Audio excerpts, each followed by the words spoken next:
Okay, so just a quick introduction for the recording. So we're doing a presentation with the e-commerce website that the class put together as a whole, first project as a whole group, and this is the project. So special, you can go ahead and jump in. All right, so we decided to come up with an apparel line called JS Apparel. Terrence came up with this really neat logo, and he also gave it an animation and wanted it to keep starting over and over again. And this is also serves as the homepage link as well. So if you click it, it'll bring you to the homepage, no matter which page you're on. My menu originally was transparent. The button was transparent, but they wanted to give it a background color to make it pop. So I just basically took the color from the logo and just made it a little more transparent. And it works with the hover for just different pages on the website. Then I just came up with like a slogan with the arrow function, trying to keep everything into the coding, the coding department. So just came up with a, discount code and promotion on free shipping. We basically was just thinking about like t-shirts and, just basic coding gear, I guess you could say. I added an animation for the subscribe to our newsletters, just a horizontal flip. And then our footer is down here. Now on the top of the page, the nav bar, trending and newsletters is nothing on those pages because I know the project was just like basically for us to be able to add the items to the cart and proceed to the checkout. But I just wanted it to wanted it to look a little more realistic, like a real web page.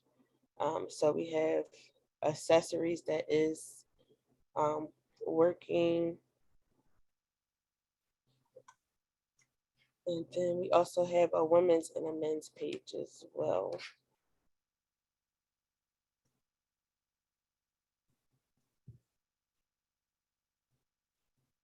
Ain't these pants cool? I'm sorry. I just like these holographic pants. Yeah, they look cool. Hammer time. I wear those every day. That's so I funny. read about that Y'all hammer funny. time I saw 'em. And those fans do look cold, though, low key. And we got some shirts for buff men, some cool shorts. Those are definitely the I work hard shirts. So I believe Sam did the men's shirts, and he used like a hiding feature once you click on the actual item. So it hides that original page and blow up the actual item you was interested in. I'm not sure how functional it is. And then I can also show the other pages as well.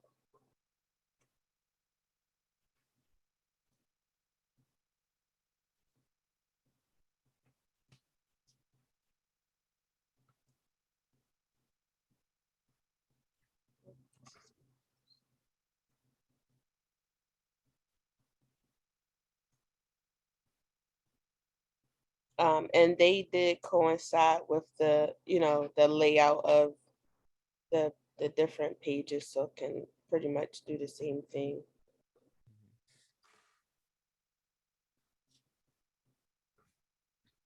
All right, cool.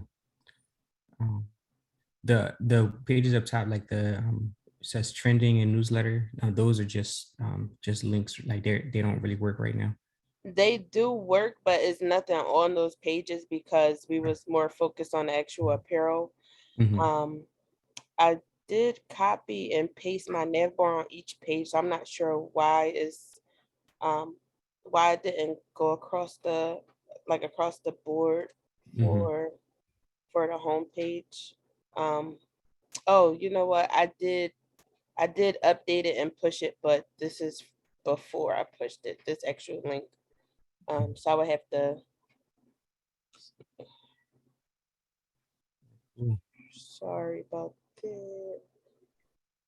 No, it's fine.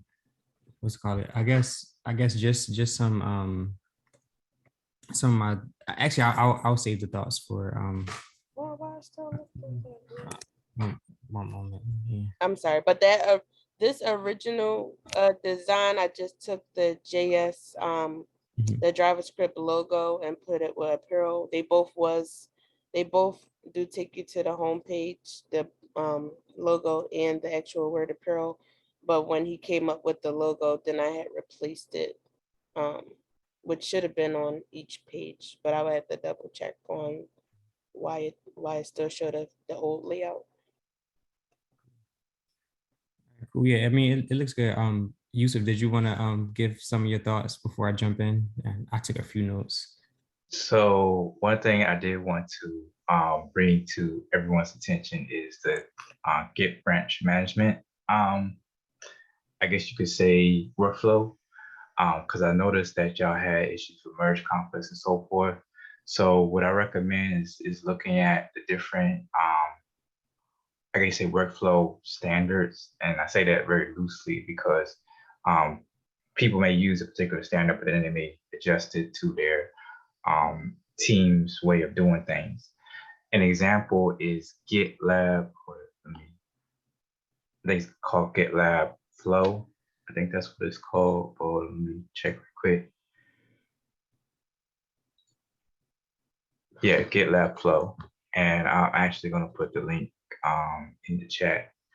And that just gives you an idea of how teams basically have a workflow and how they commit.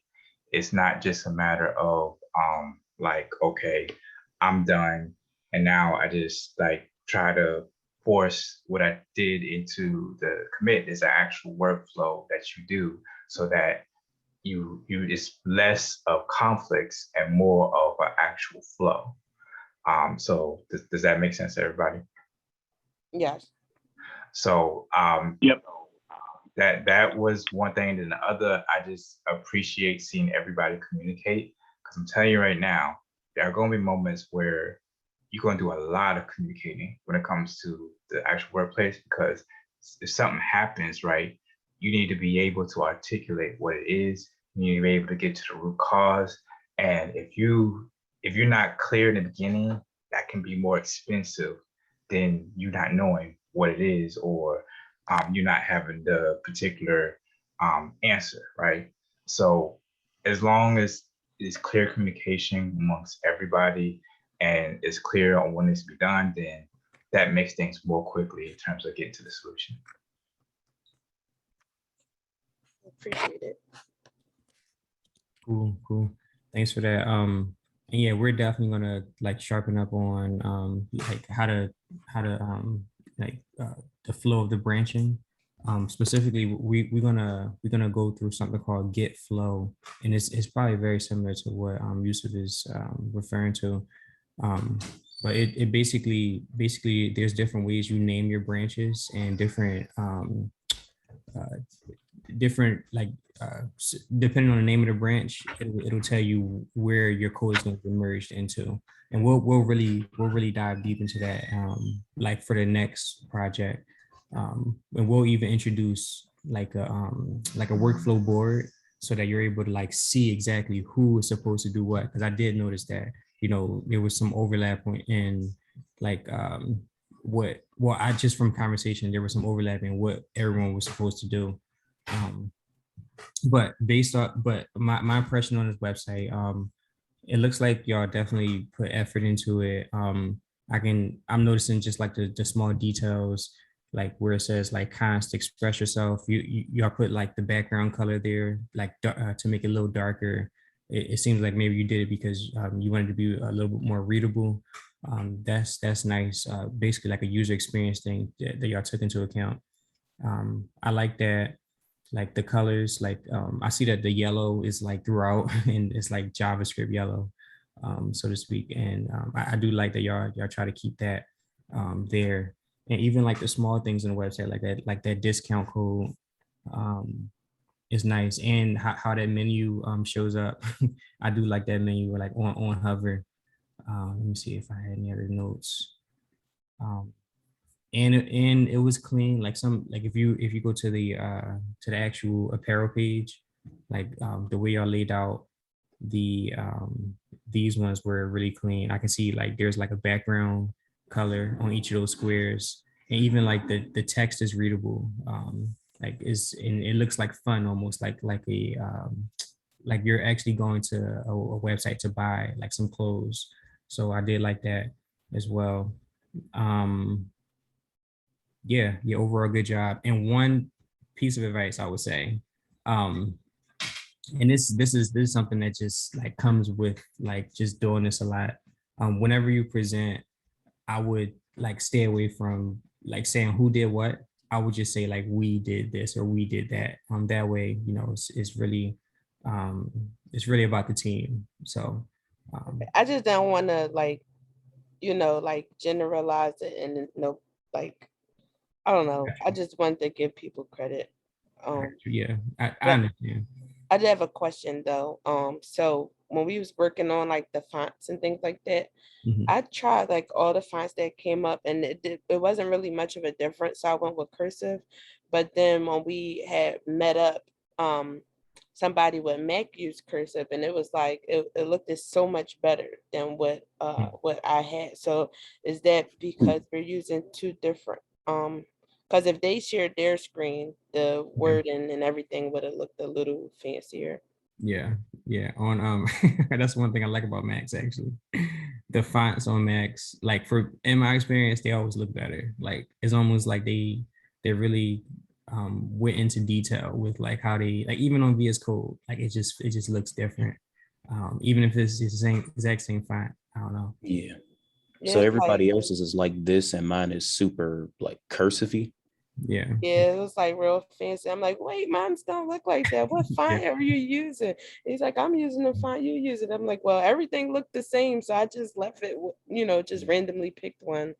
I think Terrence said they were the downloaded packs between the operating system. So even though we're all using Google Chrome, it just pulls it from directly from the OS instead of it actually being the browser. Maybe, So yeah. that's why, yeah, they differ off on those areas. It's crazy how different browsers pick up different stuff and show different fonts. Yeah, mine's like complete cursive across the Yeah, board. his look real nice. I'm like, hold on, wait a minute. Can I see how Oh, yours looks? everybody I mean, had do it. do you have it up by chance? Because I now want to see. Yeah, I can go to my screen real quick. Yeah, we was meeting up and I'm like, wait a minute, what font is that? Because mine's don't look like that. Mine's look basic. Share real quick.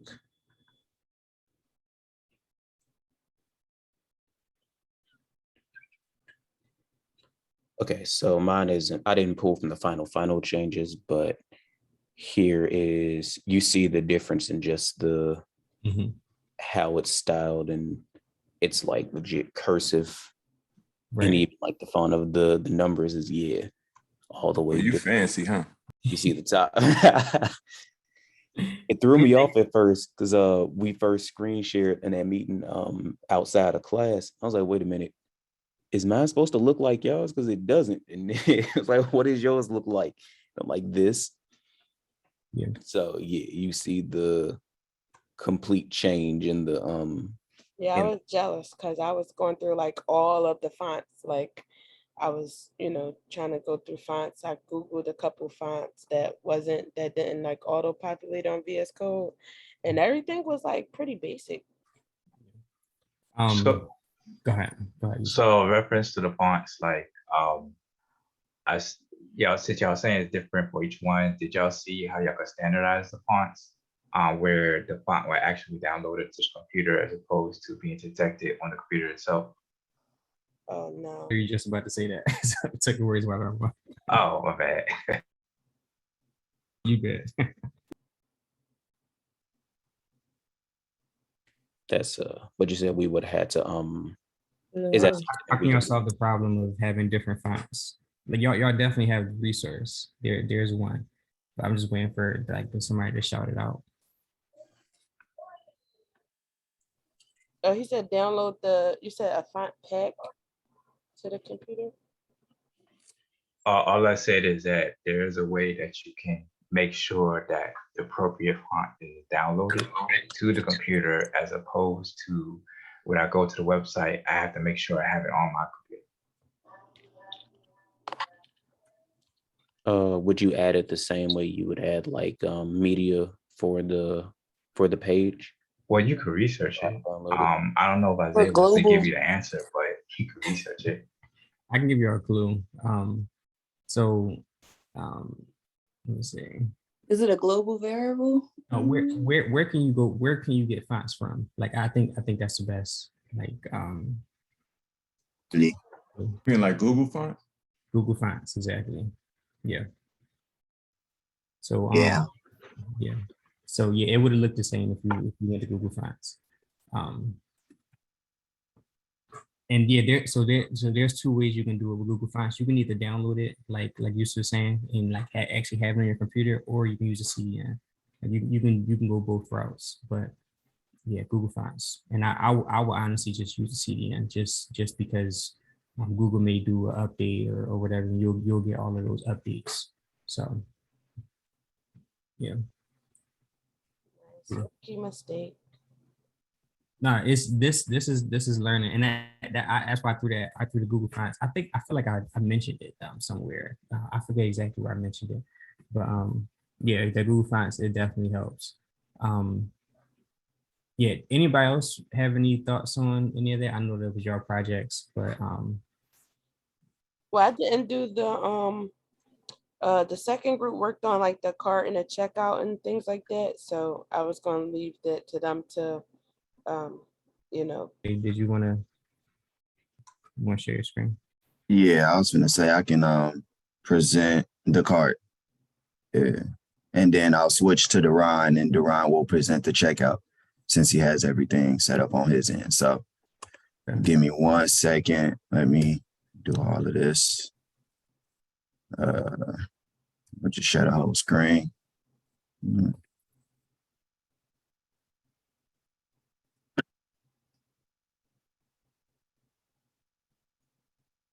Okay.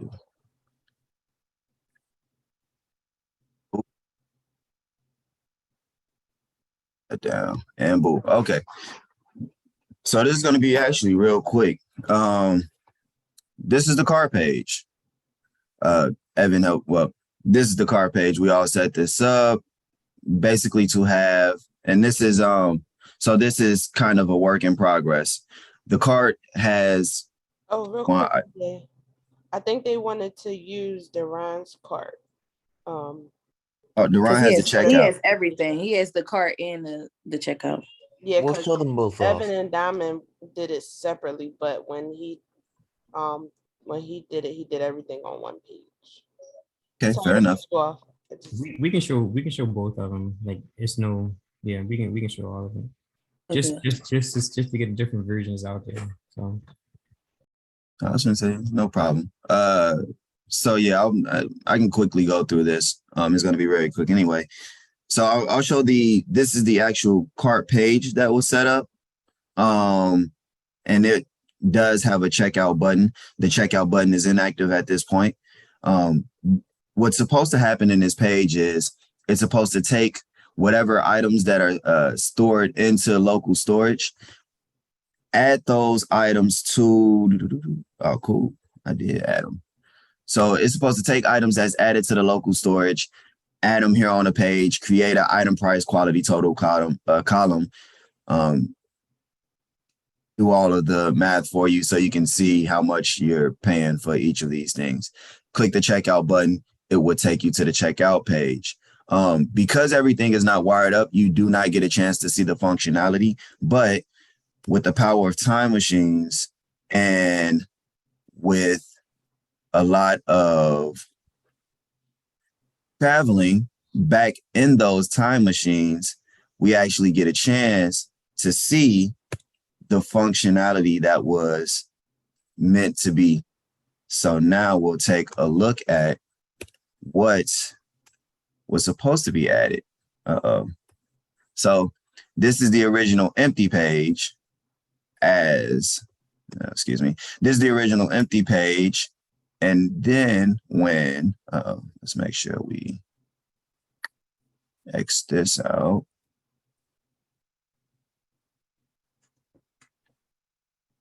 That out, that, and it should have showed up. But there may have been some issues with wiring, but I can explain the code real quick. Essentially, this code is supposed to initialize a table. In the code, it's supposed to create the header tab. So we'll erase the inner text with this set inner text function that was created in the program. We'll create a div table container, and then we'll create the actual table container, the tag.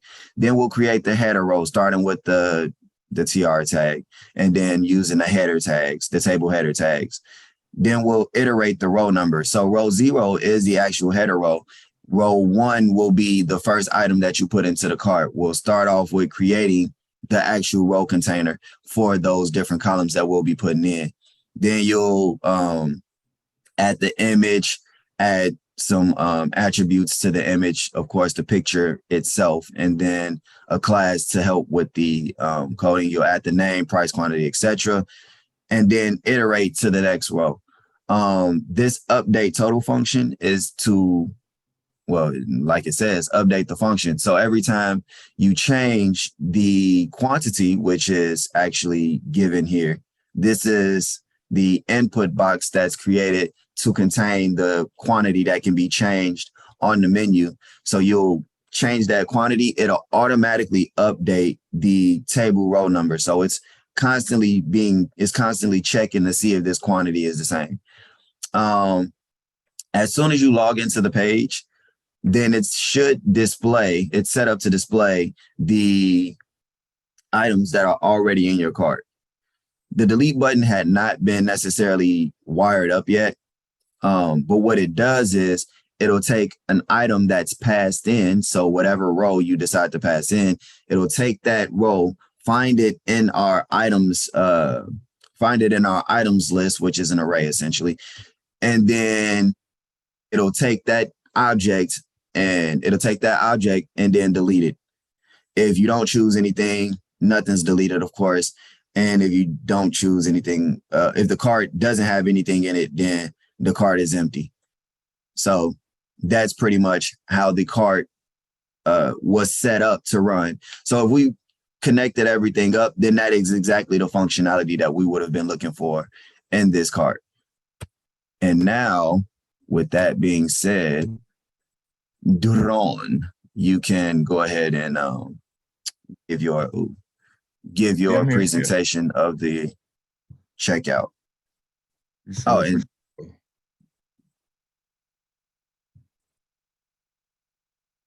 all right, so this is the checkout page. This is the page that after you have already selected your items, this is the page you would enter in your email address, of course, to enter to attach that, so we can have some place for us to send the confirmation link and stuff like that. Of course, the local stores will already be set up, so that way, if it's all wired together like I was talking about, then we would already have the items populated. We would already have the description populated. We would already have those things populated over here on the right.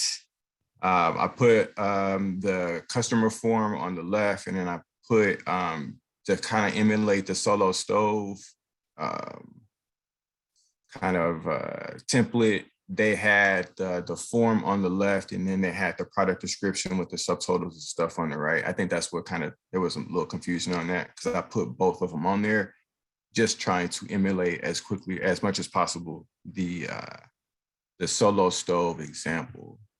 Everything did some JavaScript, but I didn't get a chance to wire up the JavaScript to where when you press the continue button, then it would condense this section, and then it would show the shipping. And then once you press this continue button, it would show that section.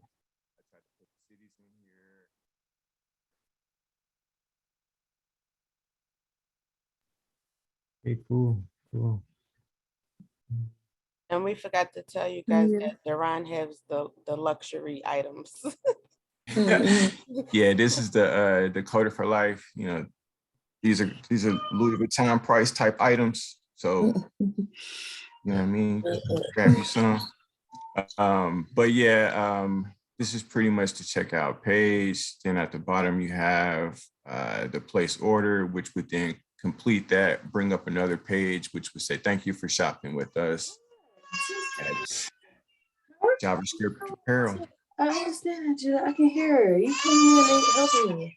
And that will conclude it.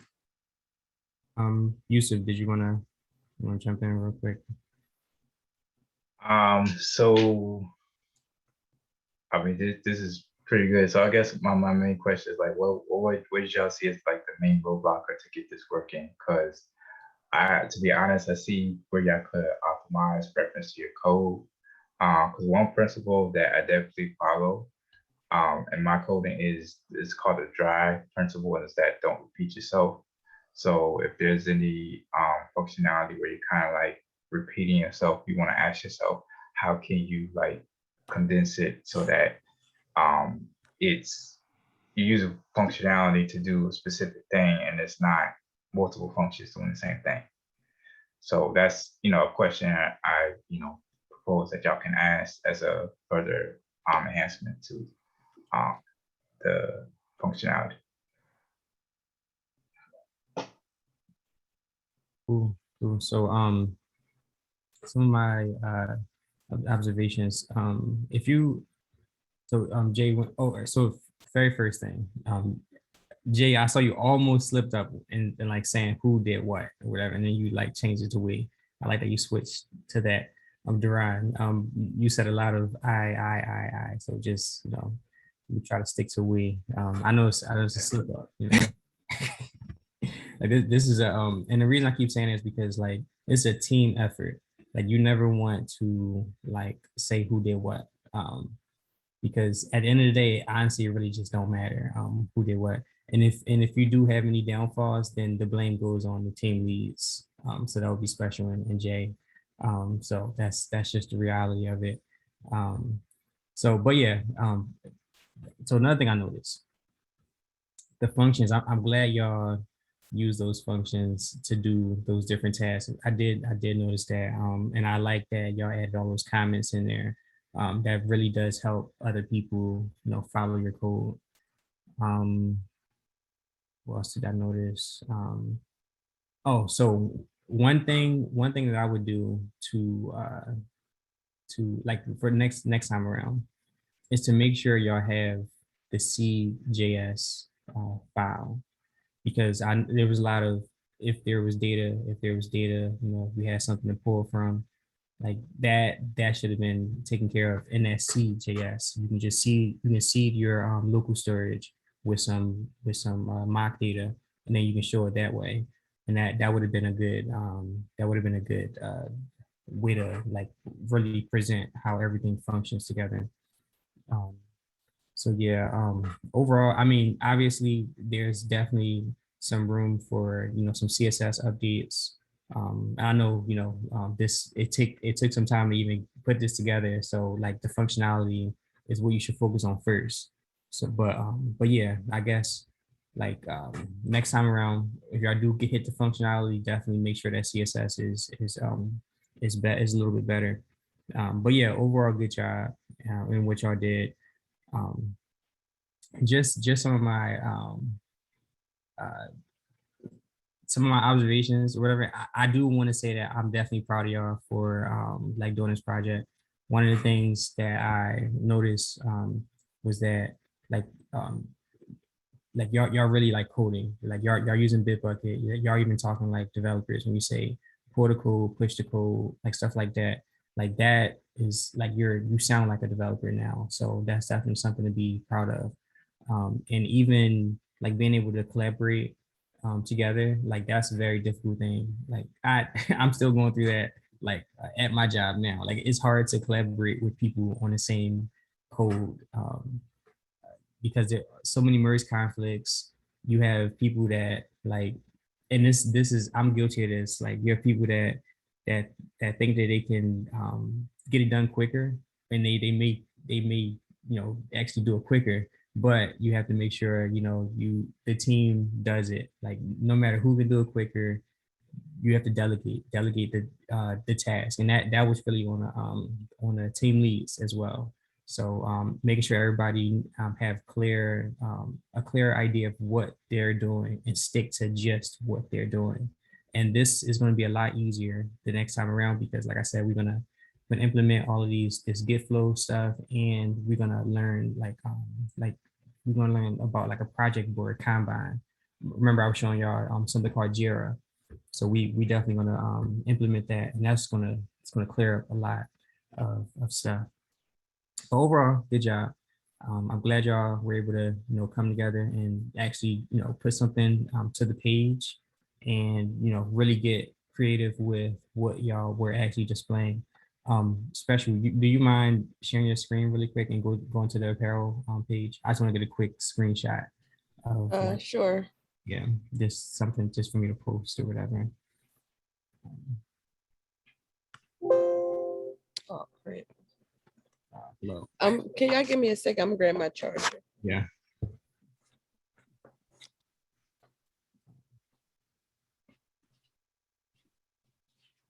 And right quick, I just want to add, I appreciate to see that y'all persevering as well, because it's like I cannot tell you how many times sometimes I encounter, even some of my coworkers where they just may stop. And it's like sometimes you just gotta press on, right? And that's where teamwork is really important, because you have to understand you're not gonna always have the answer. So if you don't have the answer, then you have to be willing to ask somebody, especially when you're junior level. Just keep in mind, as you are going up the levels, right? It's like there's more and more accountability for you to step up. So if you're a junior, right, they're not going to expect you to step up as much, but at least the minimum they expect you to step up if you have a question, right?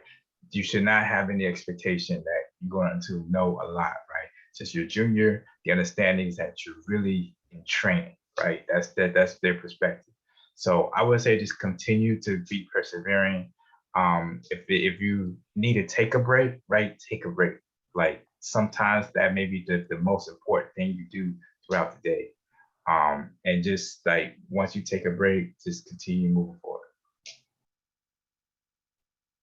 It's really good advice, actually. Especially at taking a break part. I don't know how many times I take a break and like I solve the problem in my head. It's like, okay, all I need to do is just like not look at the code for like 10, 15 minutes. And then everything just kind of clicks. And that's definitely good advice on like, stepping up and like asking questions, because y'all don't know everything. And honestly, even when y'all get a few years in, you're gonna know that you don't know everything. So ask questions for sure. Yeah. You have your charger. Yeah, All right, I cool. was just letting Yusuf finish. Go to the apparel or the one of those pages with the stuff. Maybe the one with those pants on it. We can just Oh reach. yeah, those jiggy pants. Yeah. Y'all like the paint. So did y'all literally like make the images of these? Cause like they do look dope though. Like did y'all like took a picture of a shirt and just like do some Photoshop and stuff? I think they did that with the accessories page. Yeah, the accessories custom.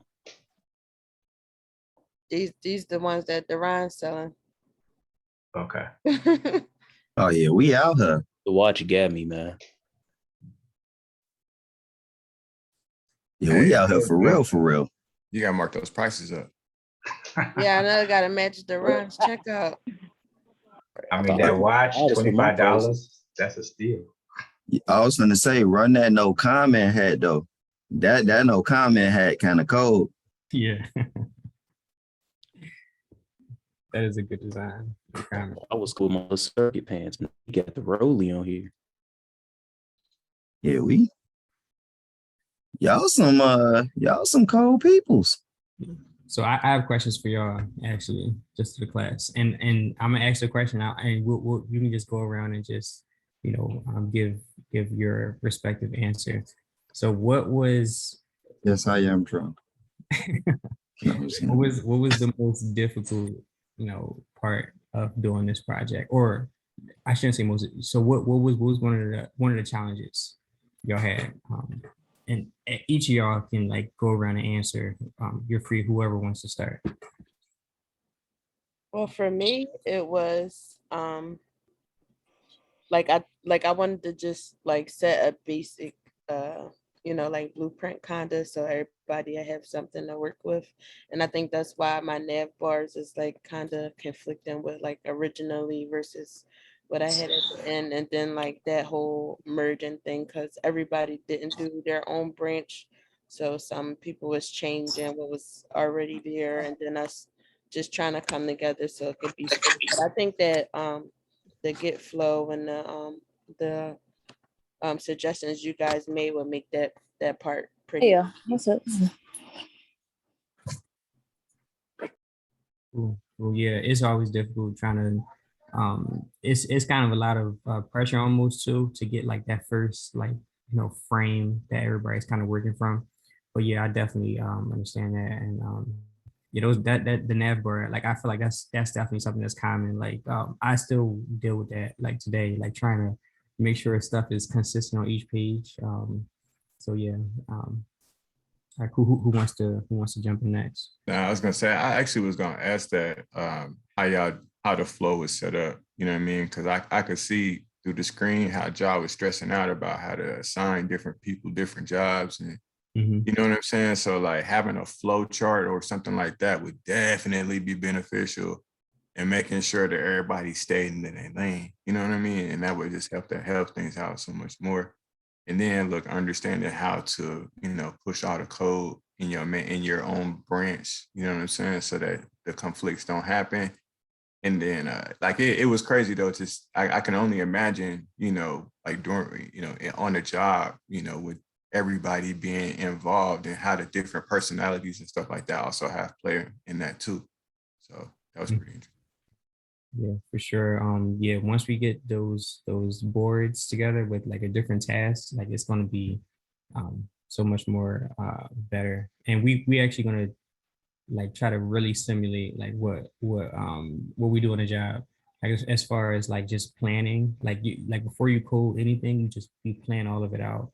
You think about all the different functionalities you want the app to have, like as an MVP. Like just the most smallest amount of work that you need to do to get the job done, and then you work off of that, and then you break up all the tasks literally, like like it would be, oh, someone's creating this shirt component with like some text at the bottom or whatever. Somebody's creating a nav bar, somebody's actually making a nav bar work, someone's actually like creating that function to add to the cart, someone's creating like the CJS file, so everyone has it to work with, like little stuff like that. You'll be surprised how much stuff how granular you can break this up into. But yeah, we're gonna do all of that next time around.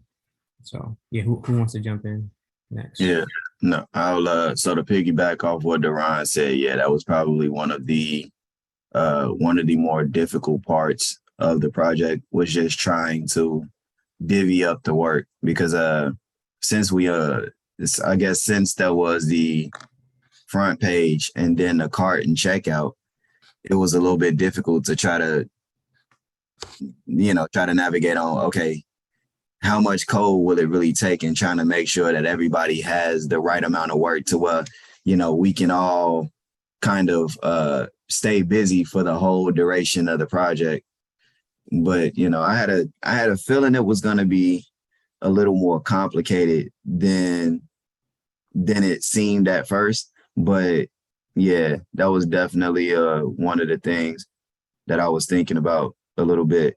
I was able to get sleep at night, but I definitely tossed and turned a little bit. Little tossing, little turning. another thing that was I guess uh,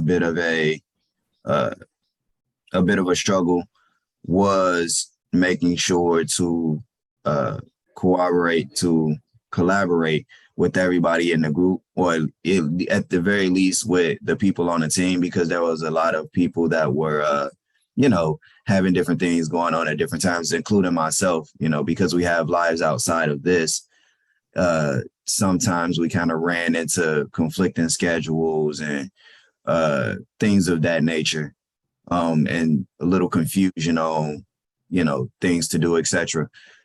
So yeah, we definitely as a team, though, I believe was able to communicate enough through that, to where we could have something that was we could present some finished ish product.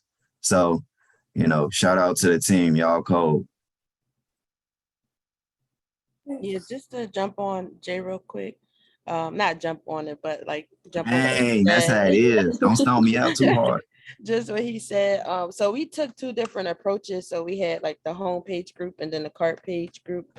Um, Jay, I think theirs was more of a like um a work setting, the way they organized it, because they had picked two people to do the front end of it, and then two people to code the back end of it, like the JavaScript. Where my group, we just all like took a page and was like, okay, each person get a page. So maybe that would be better going forward, whereas though the two groups would be a front end group and a back end group, versus this group do this page and this group do that page. Or if we do it that way, then we both could try it the way J group did it, whereas though we'll split our group into two subgroups of the front end and the back end. I did have one more thing that I wanted to add too. Is so uh I think a way that would be cool to uh create branches. Like, so as soon as we start the work, as soon as we get our like skeleton up, working skeleton, or the skeleton that we're gonna build on, I think it'd be cool to create branches with our names in it. This was something I kind of suggested, just as soon as we get to the quote unquote main like branch where we have the skeleton built, to like, as soon as you get on, pull everything that's already there, create you a separate branch instantly. And then after you create your separate branch, then you just work on your part of the project all the way until you're finished or close to finish. And then everybody can just merge in piece by piece by piece. Or as you need something, you can merge in after being approved. You put the pull request in and all that good stuff. So that was kind of my suggestion was, and I did it and well, we actually, not just me, but the first group that I was in, the Leopards did it. And then the second group, we also, kind of had that philosophy going where we'll just get on after we build something that was, that we could build on. We could get on and create a branch with our name in it and then start building on that branch. I think that was like a cool idea, but I don't know if that's the proper way. I don't know if that should be better known, a better naming scheme or better way to do it. So yeah. So the way we're gonna do it once we do Git flow is we're gonna have different types of branches. There's gonna be like feature branches, release branches, dev, master. So four different type of branches. And the way you're gonna name it is it's gonna be based off of the ticket that you work on. Like for example, like I said, we were gonna work with like a Jira board or like a Kanban board. Um, those tickets going to have like a ticket number associated with them. So every time you create a branch, you'll say, okay, feature / ticket number. That way we know exactly what's in that branch whenever you put a merge it in. So if something goes wrong with that feature, we can always take that part out. And yeah, y'all, and with in regards to what y'all were saying about like how to split up the different work. Once we do have the system where we creating a bunch of like tickets or different tasks or whatever, everybody's gonna start with one task, obviously, and then once you get to completion, you're able to pull in another task. That way you separate it by task and not by like page or whatever. and it'll get you more exposure to like the things you want to kind of challenge yourself with. For example, if you're not so good with HTML, maybe you want to pick up an HTML ticket, or if you're not too good with JavaScript, maybe you want to pick up one of those, because this whole thing is just for us to really learn also. So that's a quick snapshot of how we want to do the flow. It's going to help organize everything. Anybody else want to jump in? I think we got Terrence, Evan. Yeah. Actually, I was just going to comment on what you were saying about, because I had part of the team that did the front end page, but I wanted to make sure I knew how the back end page at least operated. So I, just spent some time trying to research that and look at that portion of it. So I think, like you said, if the next time around, it's like, it'll be task by task. So like you said, maybe just because I'm still learning, I'll pick up a task that has HTML or pick up a task that has the backend JavaScript piece. Because I did during that, learn a lot about local storage and objects and the JSON calls and stuff, which is pretty cool. But I didn't necessarily get a chance to, I implemented it somewhat because that's how we have the items to display on the page. So I had some exposure to it. But I think, like I said, next project round, I can pull a task that would, lead to me learning more as well. So that's part of it. And then the other is, I guess, just time, right? Just really realizing how much time this takes. So if you say, 3 weeks in the beginning, don't start week 2. You think that you're not procrastinating by starting week 2. Oh, well, I'll let this week go, or I'll do a little bit this week. No, if it's 3 weeks, you start week 1 and, maybe set up little milestones for yourself as you go along, because if not, we'll be pulling those all-nighters and stuff. And I'm just speaking on my own behalf. So. Yeah, for sure. Are you talking to me too, dog? You sit there and you're like, you don't know how much you think, oh yeah, I can go ahead and create this array of objects and then loop through it. No problem. You think in your mind it's going to take an hour and it takes 10, so and you run into bugs and or whatever. So you just got to be mindful of how much time it takes to debug and things like that. Because it'll get you, it's just a small task can get you, 3 hours in your chair going crazy. So. Yeah, they say time fly when you're having fun, but they meant to say time fly when you coding, because it's been definitely that before where I'll start something and next thing you know, I'm like, I'm hungry, and I look at the time, it's like 11 o'clock at night, and it's like, wait a minute, it was just like 7 or 8. Yeah, I just to add on to what Terrence and Special pretty much and say, yeah, realizing how much time it does take. So even with like doing something simple that that may not even be the coding part, just something on designing, it's like, okay, I'll put this up. All right, cool, that works. Let me add another one just like it. Add another one just like it. Go back and now the page is blank. It's like, wait, what just happened? So, or you get everything added and you change one small thing to match like somebody else's page, because of course mine and Sam's would have been super similar. Really giving yourself that time to, like you said, debug and see what crossed, because now I'm clicking one thing or I'm going back to my page and none of my items are showing. It's completely blank, or something's just not pulling up, or something says undefined under it now that was text beforehand. So and kind of for me personally too, kind of still catching the flow of Bitbucket, because I didn't really get around to using it too much during the first group project.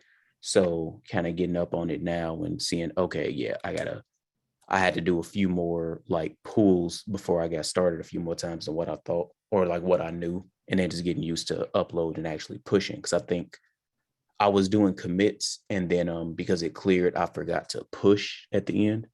So occasionally some of the changes I made wouldn't have went through until like after I spoke to the group again. So yeah, that was what I was running into. For sure. Yeah. Those y'all definitely learning.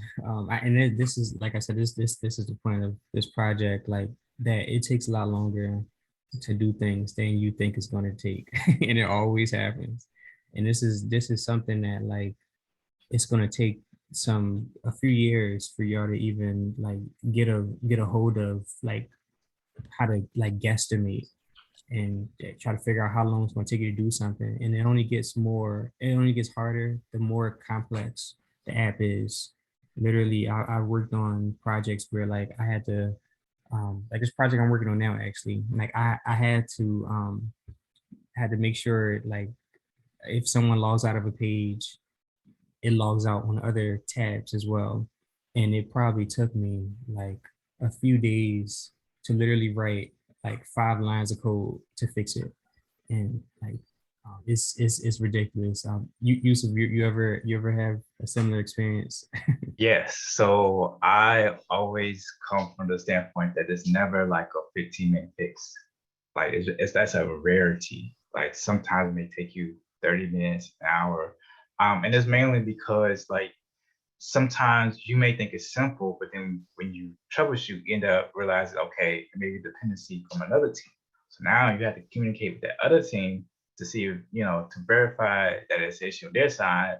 And then if they come back and say it's not an issue, then you have to like do some further troubleshooting.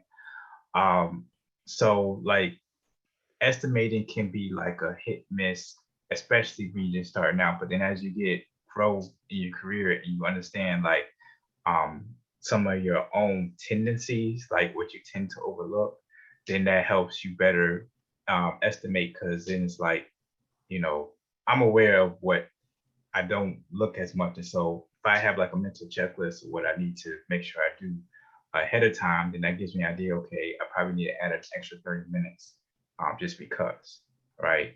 One thing I did want to also mention, and maybe this is something Isaiah will like deal with later on, but debugging tools can be a time saver. I'm just letting y'all know, like, I saw y'all struggling and everything, but I'm telling you, I think some of the issues y'all encounter, y'all would have been able to solve very quickly with debugging tools. I see that as an underutilized resource because when you have a debugging tool, right, it really gets you inside the code in somewhat real time, right? Because it's no longer a guessing, right? It's showing you, hey, this is what the real issue is, right? So that's how you're going to really be able to be more effective is when you know how to best use your debugging tools. Yeah, I'm over here laughing because like, thank you for that, Yusuf. That debugging comment. Now y'all see what I'm saying. I literally, I was just telling them, I think it was the last class, to not use those console logs, like use debuggers, use the dev tools, step through your code, like because like you said, it's a time saver because it tells you like somewhat real time, just like you said, of how the code is running. Definitely use those debugging tools. They help. They are like they definitely save a lot of time. So thanks for that. Let me see who else didn't. Samuel, did you get the get your or Evan? Evan, did you ever? No. Can I go? Okay. What was I guess any comments on the project or any like difficulties you kind of encountered? Problems. I feel like I didn't do my work fast enough. Like, like I was like getting stuff done this week, and it feels like by the time like, I was like getting stuff done and pushing it up to the bit bucket. Like I put like I took out the files from the shopping page that I had, and put them to the side for the new shopping file coming in. And I was just looking at that, and like there was some other stuff on there, and like I didn't know at the time, but like that was the stuff that like actually made it work. And like I just and like I didn't realize that until I replaced it with like the stuff that I made. So I feel like I just like impeded progress for everybody. Well, if I may respond, when you're learning something, don't feel like you're impeding progress because you're just learning, right? Um, I mean, there have been several times where I've been in a situation where it's like, man, like it was that simple, but it took me like hours and hours. And it just may be at that moment, you just weren't in the flow, right? I don't know if you familiar with the terms in terms of flow. Like it's a concept where like you you're able to kind of deal with something and really focus on it. And it's kind of like you're in a focus, like a dedicated focus on something. And it just maybe at that point that you just maybe was kind of distracted, and it's like, you just weren't able to get it that moment. And it just takes time, right? So that's why if you ever feel like you're being progress, then you take a break, right? That may be a signal for you to take a break, because there's only but so much time that you can focus on something before your brain be like, I need a break, man. Like, please, man, I just need a break. So that definitely is important for you to be aware of where your limits in terms of your time. Like, is it only 2 hours where you can focus on something before you need to take a break? Is it 1 hour? So, you definitely want to be aware of that. All right. Yeah, that was That's a good point. Yeah. I was gonna say, you said that was really good, man. Because like there's times that you get frustrated, stuff doesn't work, or you know what I'm saying, and you sit there and you're looking at it too long. If you just like get back in flow, or like get back into the middle of the hurricane where the calm of the storm is per se, and you can walk away for a little bit, then you come back and you can see different stuff. But don't worry about it, Evan, dog. You good, man. For me, the problems I think we had was on a little on the user experience and more on functionalities and collaboration. If someone puts in a code, you'll be able to notify the other person that, hey, I did this and this is what you should do. So that was some problems that we had, more on collaboration, because when we pull in code, you'll be surprised that, hey, there is a new thing added, and you'll be like start rebuilding everything again. And that takes a lot of time. So that was some problems I think that we had. Thanks for that. And yeah, next time around we definitely gonna avoid that, because like I said, we're gonna plan it all out. Y'all gonna know exactly like how the app is gonna look, and yeah, y'all just start coding from there. And as far as like the user experience piece, whenever you actually do go to like work for someone, you'll likely have like a UX team. So like all we would worry about is the coding really, and then the UX team worries about like the user experience, like how like where everything goes, how it should look on a page, and we're just there to really create their bring to life their image basically of the project. So that's definitely something you're not going to have to worry about on a job, assuming you work for a company that has everything together, because there's sometimes they want to give you more than just one job, and like we are not user experience developers, because there's a lot that goes into that. But yeah, good, definitely good feedback. Yeah, everyone else go. I feel like everyone went. I think everybody went. Any last thoughts? Go ahead. Okay. I was just gonna say, can I just say how bad this cold-blooded shirt is? I'm really trying to find this. You I'm crazy. really That is trying to tight. find it. That's so Need the deep. link. Like, I don't know where y'all found this stuff, but y'all found some cold pieces. Like them pants cold, them shiny holographic pants, the no comment hat cold.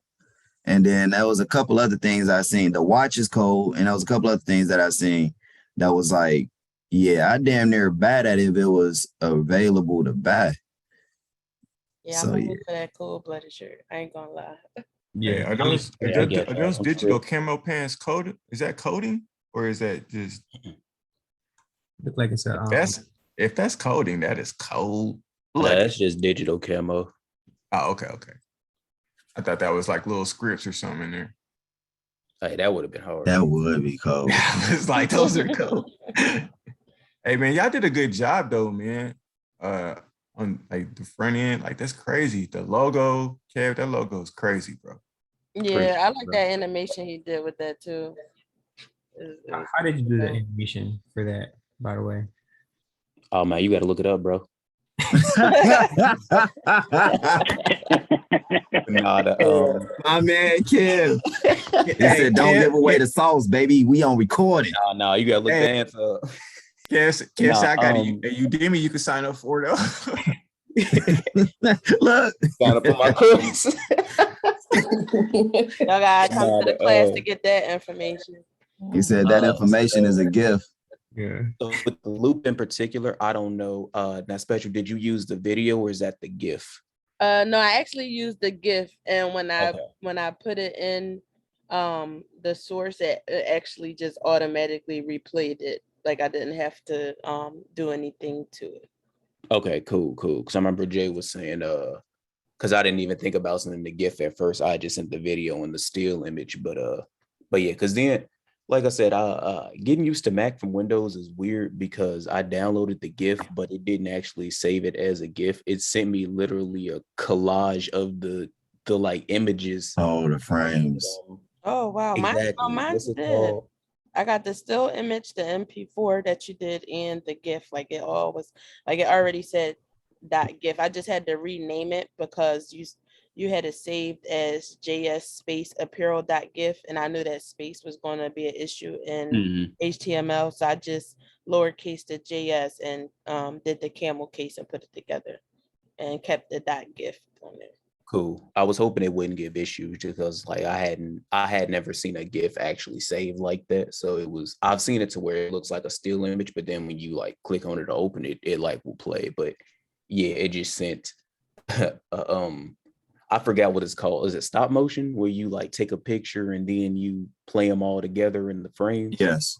Yeah, it sent it like that. So I was hoping it just, didn't run into issues, but it worked out. So when you wire up GIFs to like normally like pictures, it'll automatically loop it forever if the GIF is set up to loop forever. There is a way to make it loop once, and there is also a way to take a GIF that loops once and loop it forever. There's also a way, and these are via websites and some CSS coding, by the way, to take what you had, Kev, and then actually make a GIF. There's a website that specifically does that. And again, there is a way in CSS to make it run constantly. So like I actually did the same thing with a printer on another app that I'm trying to build, not even was that I'm trying to build. And when you hover over it, what it does is, so essentially it's like a trick that I use. I have a GIF in the background that's running constantly, and then I have a picture on top of it, a still image of the exact same thing. When you hover over the icon, the still image goes transparent and shows the GIF running in the background. And so it'll run on loop forever. And so that's somewhat of a way to create that hover effect. There's probably a cleaner way to do it, but I'm a dirty boy, so yeah. Yeah, that would have been honestly the hover over, that would have been cool too. Like if it was just the still image like how it is, and then when you had the mouse on it, it just then does that definitely would have been dope as well. I thought it'd been cool just as a continual thing, because I know Special had the spinning words at the bottom about, I think it was the subscribe, I want to say. Oh yeah, subscribe to the newsletters. Yeah, I figured it would kind of match that, or just be that thing on the page that kind of. That work on a hover though. Like if you're not on it, it's not gonna work. Or if you like when you hover over here and then it start flipping and you're no longer on it, it's just gonna stop. So. Hey Kev, did you create each component in the logo? So with it, pretty much, yeah. I had an original layout, but we were trying to get the color changed on some parts, but it wasn't going the way that I wanted it to go. So I was telling my group I wanted to still keep that yellow that JavaScript has, so it can still be like noticeable without it being a copyright violation per se. So that's why the JavaScript isn't in towards more so the corner like how we usually see it. Yeah, because I was definitely going to get fined with that original JS I was using. I just was trying to give it a little, didn't want it to be so dry, so to speak. And yeah, and yours made sense because like, okay, it's JavaScript. And if you know JavaScript and you see that logo, you know exactly what it is that, you know, like, oh, but it's apparel. So, okay, this must be coding apparel of some sort, right? But just to give it the originality, I liked that first little design we had agreed on, but I couldn't really change as much with it. So I pretty much just recreated that with the brackets and then each square individually, giving them all, trying to make it to where it's like a speckled pattern without it being real repetitive. And then my issue comes in is that sometimes I have to remind myself that less is more. So I don't keep just adding and adding and adding, you know what I'm saying, after the foundation is done. So trying to resist just putting a whole bunch of stuff on it to keep it, you know, just to keep it direct, but still make it to where I actually like looking at it. Like I don't like submitting stuff that I just don't care to, you know, don't care to see. So I threw the little the smaller items and icons inside of the squares and then put the effect on it to give it the, you know, some razzle dazzle. But and I don't I don't know if I answered your question or not, Isaiah, but it the effect was an option that I added beforehand. So this was it wasn't the it wasn't part of the load out of the code or the when it got to VS Code. So it was there prior. Which software did you use? Did you use a website to do it, or I don't know if I missed that part? Oh, so for this one in particular, I used Canva. Okay, all right, yeah, your Canvas. Okay. Yeah, I Yeah, use I got Canva. a few of them that I use, but this one yeah. I went to first. Go ahead and promote. He do all the, you know, the digital flyers and business cards and logos. Oh yeah, I guess why I got y'all here. Yeah, that is. Yeah. I do digital flyers for events. I can do digital business cards. I can get it. You can get it printed as well, but usually people don't print through the service that I use. They usually just either send out the digital one as digital, or they'll take it to where they already have something to get them printed. They can do front and back. I can do resume styles as well. I haven't done a whole lot of them, but cover page resume style. What else? What else? Of course, your own business logo. If you're trying to come up with one of those, I can help design that as well. I can give it the effect as you can see, or I can just leave it standard as is, you know. What's your contact info that they can get, they can reach you at? What's your business contact? I'll say less, brother. I got you. About to drop it in the chat right now. I'll say it out loud. Yeah, for the recording. So it's gonna be my first name, Kevin, of course, Kevin, and then Mabry. That's M like Mike, A, B like boy, RY, 22@gmail.com. So you just email me there at any point. I get back to you. Just let me know what you're looking for and I can help you out.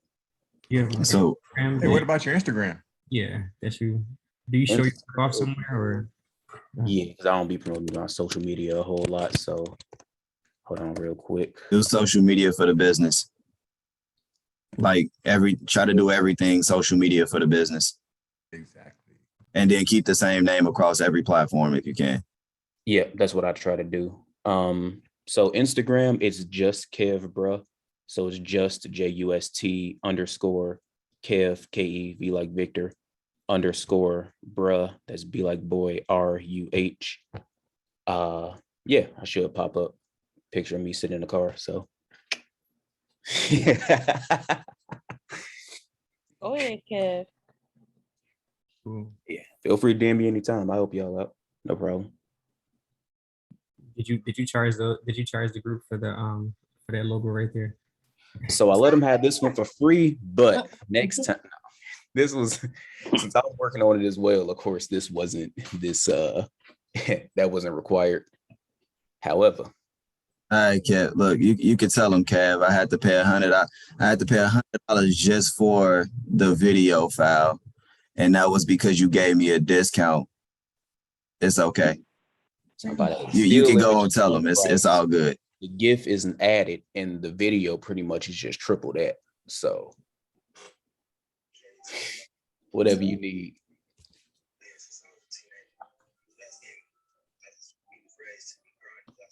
How many hours do you think this whole project took? Like, if you was to just guess. Oh man. Like everybody working, like if you add up everybody time together separately. Yeah. 100 hours. I say that's a rough one. I'm saying 100, easy, easy.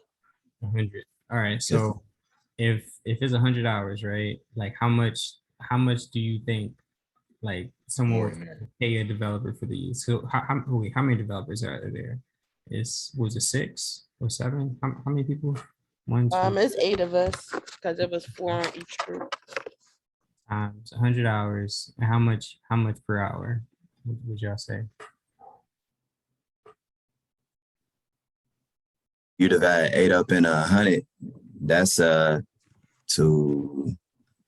so that's 22-ish, 22 and some change. No, I'm saying like you said it's 100 hours, right?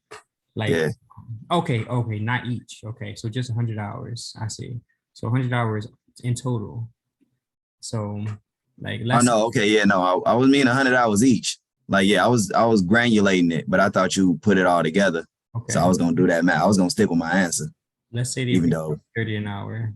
This project would have been $24,000 for this project. And the reason I'm saying this is because like projects are very expensive. I'm Like about to say 24K sound a little low. he said it sounded talk to them. yeah, there you go. That's how you guys say it.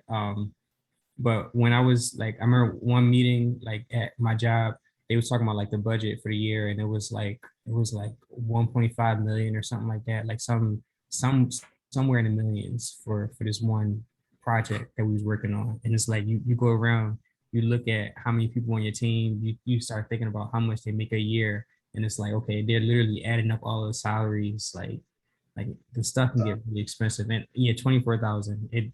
That is on the lower end technically. So if you do see somebody to say, yeah, I charge, a few tens of thousands of dollars for a website, that's probably why. So You gonna go to the hospital? So you're not getting much with that 24K. yeah, I mean it's 24K in 3 weeks. That's 3 weeks to do, right?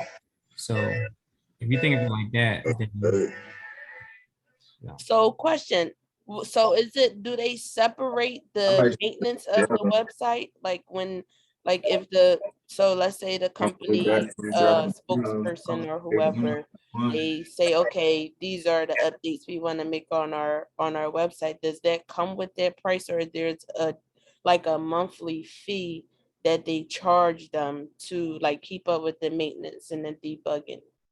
yeah, so I shouldn't have said website. I should really okay. So for a website, yes, there's a maintenance fee. Let's say you build a website for somebody and they want you to maintain it.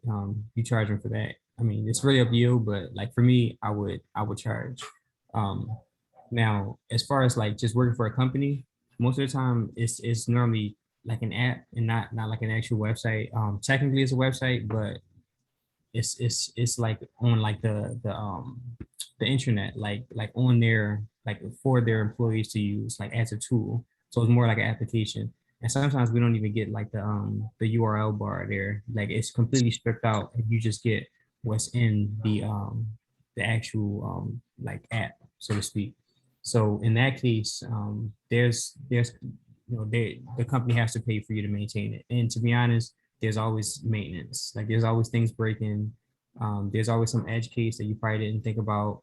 And it gets even more noticeable the bigger the app. So yeah, and something I just thought of, I wanted to put out there. So somebody came to me and asked me, can I do their website for them? My initial thought was no, I'm not doing websites. But then I thought about it and I was like, you know what? What if I get some people from my class to do it for them? And then that'll serve as, actual experience. So what I was thinking is if some of y'all wanted to jump on the actual project, and this is I still gotta get the details for this project, and it's not all fleshed out yet. But once I get all the details, I was gonna present it to y'all and then have like y'all decide whether or not y'all want to do it. If y'all want to do it, fine. It's a good resume booster. If not, then I'm just not going to do the website because I don't do websites anymore. I'm too busy. So, but yeah, just something I was going to throw out there for y'all.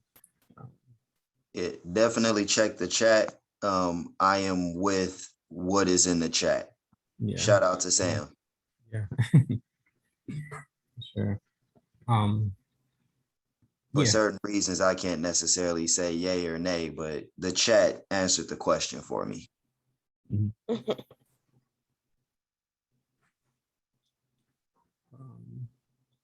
So that is to come. And I'll let y'all know whenever that comes. So Isaiah, I don't know if you had anything else, but I did have one question that I asked.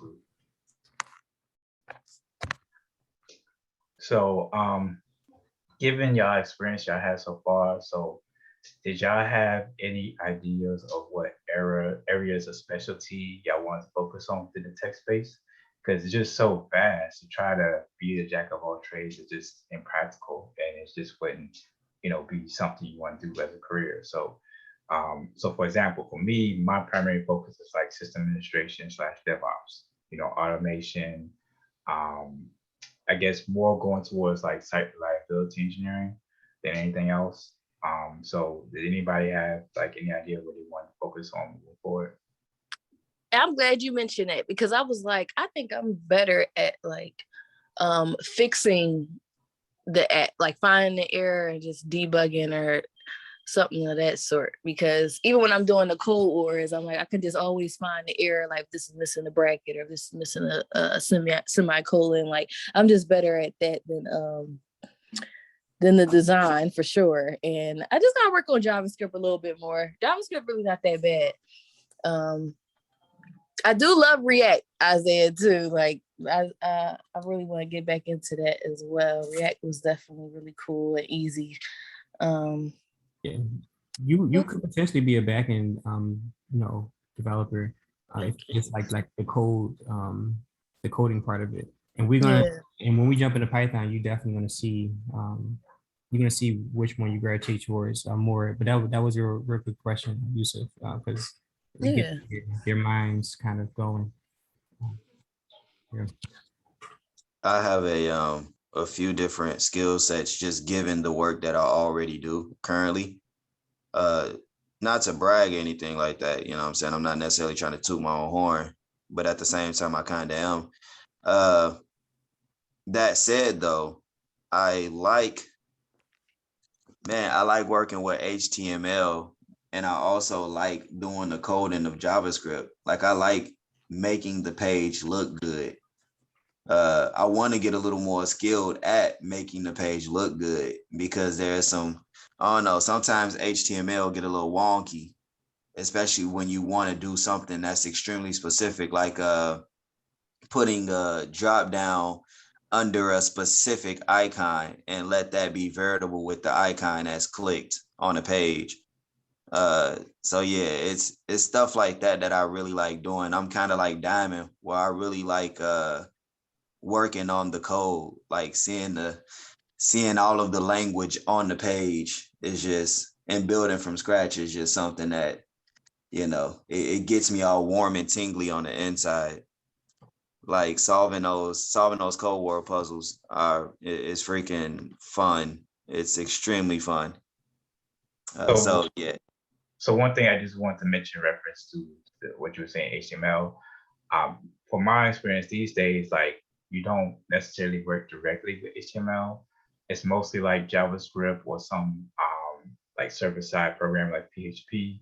So one thing you definitely want to look at is just seeing, looking at those particular technologies, whether it is React or something like that, because to try to do like straight HTML as you counter, it can be somewhat tedious. But when you have programming language that does it for you or a framework or whatever, that makes it much easier because then it's like, or should I say, it may not necessarily make it easier, but it makes it more manageable. Because then it's like you can make it more dynamic. You don't have to be too concerned about manually adding HTML tags and so forth. No, and that's exactly what I was gonna get into, was that I really wanted to continue learning React and get React down real good, because that is, I think that is the framework that Isaiah told us that people were actually using, and people don't use HTML, CSS, and JavaScript like that anymore separately.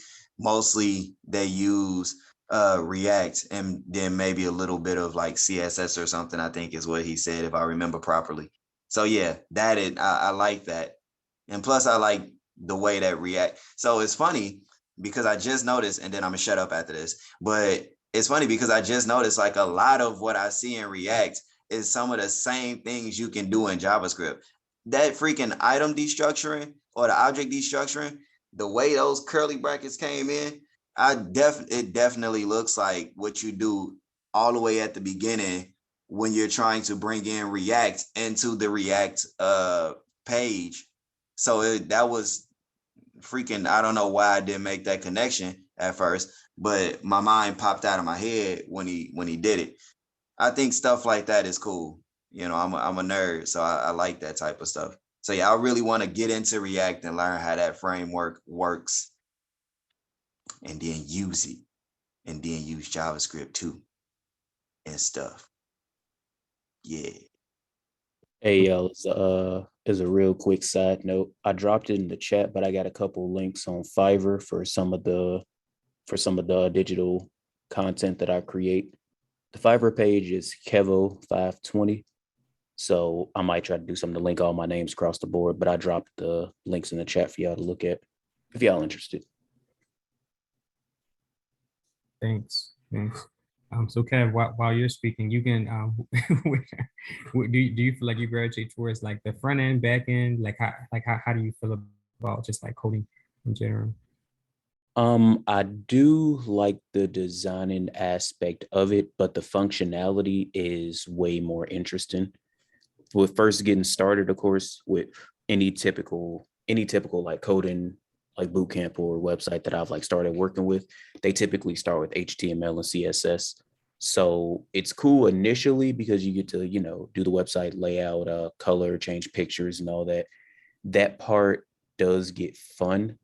Well, it is fun, but it begins to run its course at a point because like, okay, I know how to design the page now. At that point, it's just, your creativity kicking in.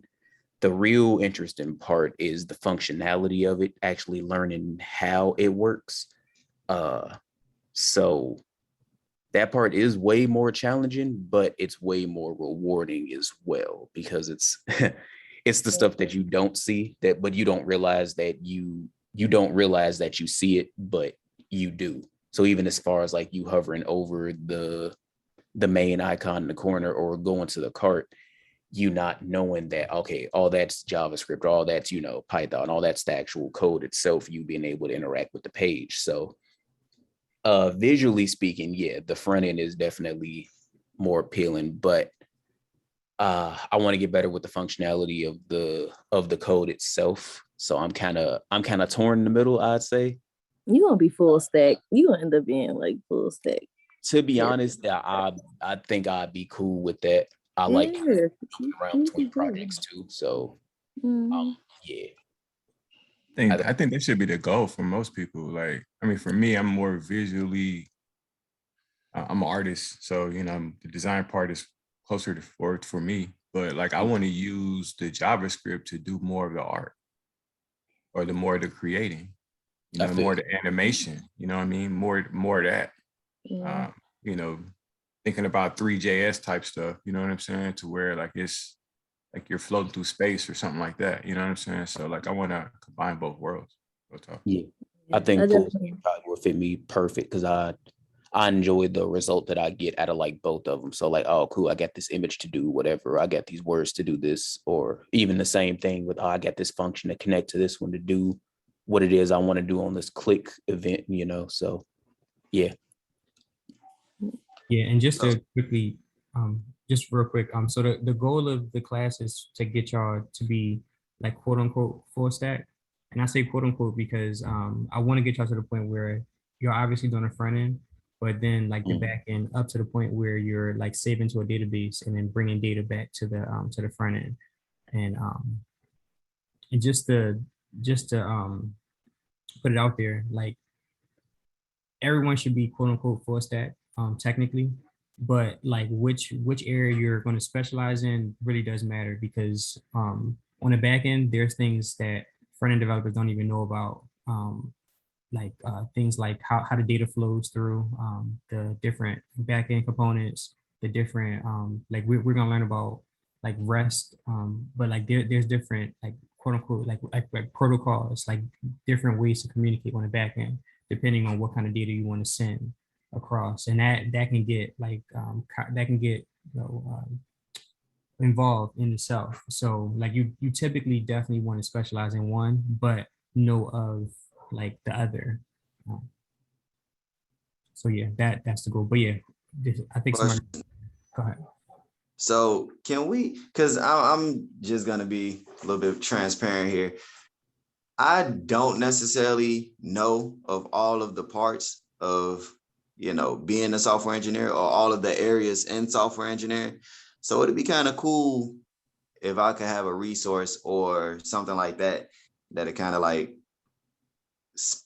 specify the areas of software engineering and then kind of specify their role and what they do on a day-to-day, what they're expected to do. Yeah. Because what you're expected to do is never what you actually end up doing. You usually end up doing more. Right. So good. I'm gonna give you a channel to follow, and we actually talked about this before. I think one of you had brought it up. Let me just quickly share my screen real quick.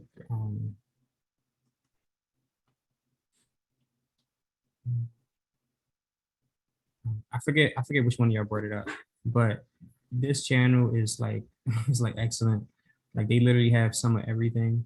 Oh yeah, that's the one I found. I was thinking that was you. I wasn't sure though. They helped me with learning like the portal a lot. Python, Java, machine learning, data science. Like they have everything. They even have what's it? I don't even know what Snowflake is. I have no clue. But they have like some of everything. Salesforce, Azure, AWS. These are good. What is this? Yeah. So this is Moan it. Azure, and I think it's Azure. I think that's how I pronounce it. And then AWS. That's more of use of it.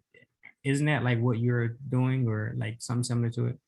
So Azure, AWS, Google Cloud, Computer, GCP, they're all like cloud platforms. I do deal with Azure a little bit for one of the projects that I'm working on at work. And I mean, it has like, its cloud components like you would see in AWS, but it also has like a DevOps functionality to it as well that's somewhat separate. Right. So yeah, a lot of the stuff is like DevOps, even as Kubernetes. Like these are this is like the other side that we don't see as like front end developers, or the stuff that we don't like deal with. But yeah, going to this channel, looking through all of this, maybe even going through like an introduction, you can see that they have like tutorials on this stuff. And if something here stands out to you, I would definitely like go hard in that direction. Like this is literally just an introductory for y'all to like well, a little bit more than introductory, but for y'all to get coding. But then like something else may actually like stand out for y'all, even like Kafka, like it's a back end thing. Like some people don't even know what Kafka is. So like yeah, there's a lot of stuff y'all can get into. So And that's why I was asking what y'all focus on, because even though it's good to be full stack, at least initially, right? As you get, move on in your career, right? There may be areas that you don't work on, right? So like when you get into data science, you're not going to be concerned about the front end because you focus on the data. So it'll definitely be good to like find out as was requested, like what the day-to-day activities is for a particular role.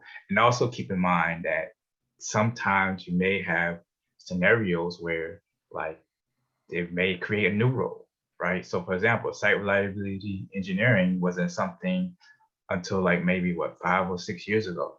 So, roles may come and go, right? But the concepts stay the same. So one thing that would help is really understanding like the concepts behind them. So like, the concepts behind data science, data science is always going to be data science, regardless of the role, whether you're a data scientist, data analyst, or anything like that. Right, right. So yeah, a lot of options, a lot of ways to make money. And SRE, they make a lot of money. site engine, a site reliability and engineer, they make a lot. I think it's like, let me look at the salary real quick. They literally just SRE salary. They make sure the websites stay up. Essentially, they're close to like the jack of all trades almost. But yeah, there we go. 121, 105. I guess they make money. There's like two of them on my team, and they know a lot of they know a lot about a lot of they know a little about a lot of things. In DevOps, and yeah, these type of numbers, like all of that stuff on their website, most of that stuff on their website, you're gonna get the same salary. So just going hard in the one thing, like Yusuf was saying, no one wants to jack of all trades. Going hard in the one thing, you can really like make money in this one category. You don't have to learn all of it. So yeah, a lot here. I would probably be interested in the more so of the user experience side, only because I do it now. Like if I'm on a website or if I'm using an app, I'd be like, why would they do it like this? This is so dumb. Or, I'd be like, oh, I like that you can do that. And I was doing that before I even took your first course. I was more so of like, doing critics on like certain websites, especially ones that I frequent pretty often. Is like, I only know it because I'm on there often, but for like first time users, it's not so, they wouldn't know what to do or where to go or how to use certain features and things like that. So I probably would be more interested in that only because I kind of already do it in a sense. But like I said, I'll be trying to go over the money. So if they say backend is paying like 20K more a year than JavaScript it is, Python React it is. Yeah, UI UX, they don't get paid as much, and that's just being frank. Now you could get paid, but it's going to take you to find a good company that's willing to pay you, and you're probably going to have to rack up a lot of experience just to get to the numbers you're going to get with coding. But with that being said, maybe go ahead, Yusuf. You came up. Yeah, so I just want to say, like, don't be concerned too much in money, because if you're really good at what you do, right, you could get to the point where you'll probably literally be moments where you're bored at your job. And I don't mean that as a bad thing. It's just that you're just that good. So you may not end up working.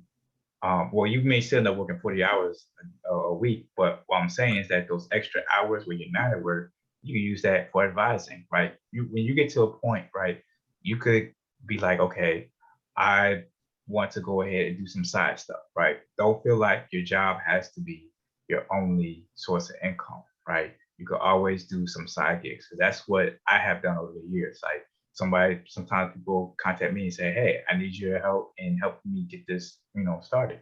So, I get paid to help them get started. Thanks for that advice. Yeah, that makes sense. So but yeah, if you have a passion for it, definitely go for it. Like for me though, like I'm like a different animal. Like if the money ain't there, I'm not going for it. I don't care how much I like it. But but yeah, you could get the best of both worlds. Actually get paid a lot for it, and then do some side gigs with like what you love to do. But I mean, however you want to do it, whatever makes you happy. Everybody's different. Everybody got different like motivation. What motivates everybody? So yeah, sure.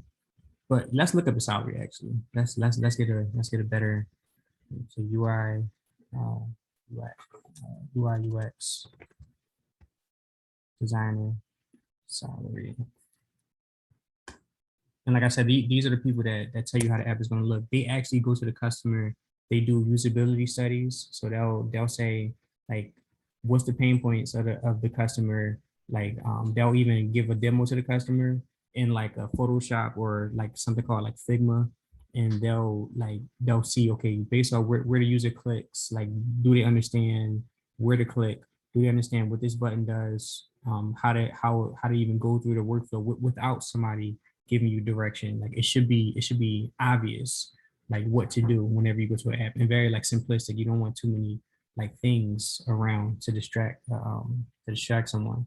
But let's see what the salary is. Glassdoor. Okay, so I do see this 100, but then I see a 75 per year, which is fine. Let's see. So this is, I'm not even sure how much experience this is. Let's say 100K average salary. The average salary is 75K. So you had to like put in some time to even get to this 100K, whereas coding, you get that within like the first 5 years, I would say. But this, I mean, it really depends on how good you are with this also. So you could level up with this. Additional pay, I guess it's like holiday pay or something like that, like the bonus. So yeah, that's salary. Still higher than a lot of people. The average salary is like with like 36,000 or something like that. Somewhere close to 40, and this is clearly above that. So whatever works. Starting at 53. Yeah. Nice. 263. I wonder who's getting paid that. It's probably like somebody working at like Amazon or like Google or whatever, one of those companies. It's probably in Silicon Valley, to be honest. Yeah. The cost of living had definitely contributes, but then you can work remote and get that also. So yeah, that helps. Cool. So we are at 12. Let me stop sharing. So on to first of all, Yusuf, thank you for coming out. Appreciate the feedback. It's always good just to have like another like engineer like give their perspective on things, so that we got more than one opinion on it. You definitely asked a lot of good questions. Second, to the group, and this is in no order. There's no order, but like good job on the projects. It's nice that y'all got a lot out of this, and there was a lot of reflection. That's only going to say that like the next project is going to be even better. So and the next project is going to be in React, by the way. So we're gonna go hard with React. Hopefully. Yeah. So the next few classes, we're gonna finish up the projects. If y'all didn't already get through the Udemy course already, like try to get through it to completion. We're gonna go through a few of them, not all of them, and then probably like 2 or 3 more projects from the course, and then probably 2, and then we're gonna jump straight into React, so that we have a lot of time to really digest what React is, and then after that we're gonna do Python. So yeah. So that's that. Any closing thoughts at all? Yeah, I have a question. So for the because I missed my Code Wars. So it's Sunday to Sunday for the 7-day joint. Is that how that work? Sunday to Sunday, yeah. So what I was thinking, maybe I won't do it whenever we're actually doing projects, because yeah. Yeah, buddy. Yeah, your boy was struggling, but he was getting there. But boy, I was thinking the whole time, like, man, I could be doing a project instead of doing this Code Wars shit. I could have been getting ahead. But that sounds like a reprieve, bro. Yeah, that sounds like a reprieve, bro. This me putting you through the boot camp. That's what that is. Hey, we strong in a mug now though. Big muscles. Hazing people, bro. Yeah, I saw all that JavaScript y'all was writing. Like, I'm sure Code Wars had something to do with that. Like, y'all were really like that. It looked good. So yeah, we was grinding out. Yeah. Shit, we done raised up 20. I was just gonna say this project actually was extremely cold because a lot of the stuff I got to put into practice some of the stuff that I've never put into practice before. So I learned quite a bit just struggling to get this program to work. And I learned how to use the local storage, which I've never used before. So that, this was cold. Yeah. There was That's real definitely some cold. new stuff in here I didn't know about. Seeing how Sam he had the page layout in JavaScript. Like I didn't even know that you could like load in. I didn't know it was like practice to actually load in images directly through JavaScript. I thought it was like best to just leave them on the HTML. So that was different in its own. Like, well, one of the things that was different in its own. You're gonna see that word React a lot also. So Okay. yeah. The JavaScript and the HTML, for those who are not familiar with React, you write JavaScript and HTML in the same file. So the JavaScript like dynamically changes your HTML for you. And you're gonna see like all of this repetitive stuff. I saw that if you look at your HTML file, it's probably like huge. With React, it's like a few lines of HTML and everything else done through JavaScript, technically. So Yes. I can't wait for this React. This is what I really wanted to dig into because we started. On that, so yeah. Yeah, we started on it, but we didn't necessarily get deep into it. So yeah, buddy, I was trying to redo a project in React, but then I got stuck. So I couldn't finish it. Yeah, and I'm even gonna teach y'all stuff that most React developers don't know. Like it's basically called like creating so React has something called hooks in it, and y'all gonna learn how to do custom hooks. And like literally like 90% of React developers don't know how to do those. So y'all gonna come through like knowing some on some stuff. Like we're really gonna go in with it. But yeah, it's 12:10 now. I do have to go. I'll see everyone on Tuesday. Thanks for coming out, Yusuf, and I'm glad y'all were able to really put this project together. When we do it in React, we're gonna redo the exact same project, except for it's gonna be a lot more structured and yeah. So Okay. Thanks Hey. for stopping past, Yusuf. We appreciate it. Right on. Thank you. Yeah, you're welcome. Thank you, Yusuf, for showing up today. I appreciate you, man. Thank you, Isaiah, for teaching, and thank you, team, for putting this project together or helping put this project together. We are cold. We are one. Cold-blooded. Cold-blooded. We are cold-blooded. Come on. Hey, I'm gonna start using that though, nigga. Cold-blooded, bro.